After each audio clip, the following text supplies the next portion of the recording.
majibu kwamba itakapotokea hivi basi tutafanya hivi, na ndio unamwona kocha Mabedi mwenyewe ni kocha mwenye hadhi ya kuwa kocha mkuu na hana ujio wa muda mrefu. Tayari ilikuwa ni kama sehemu ya kujibu kwamba kama tutakapomuondoa coach nani atabaki kama caretaker wa team.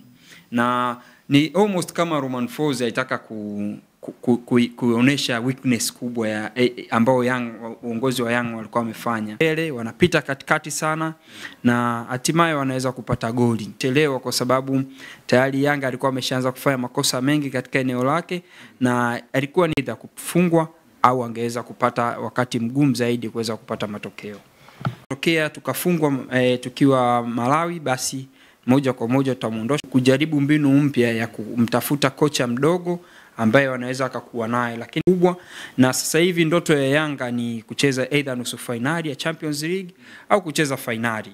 Sasa Mzize akifanya vizuri zaidi, akisaidia katika eneo la ushambuliaji, pamoja kwamba alikuwepo prezi ambayo kwangu mimi naona kama uongozi wa Yanga walienda nao.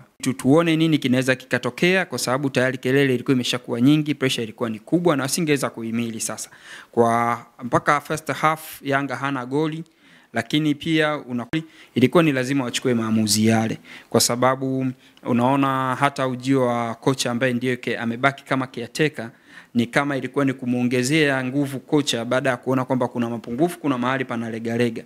Pamoja na kwamba wamemleta kocha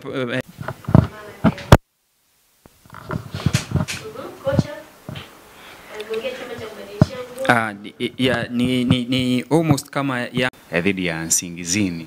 Sasa tuseme Simba tayari amemaliza mchezo. Ukimwangalia Simba alivyocheza na kocha Pantev ya Nabi Kamara unamuona anamchezesha juu kidogo ya walinzi na ana mbele yake unamuona yupo mchezaji yupo Aua, lakini yupo Mutale na Mwalimu na aina ya wachezaji anaowatumia na selection yake. Umeona sabu yake imeweza kumlipa, anaingia Kibu Dennis anafanya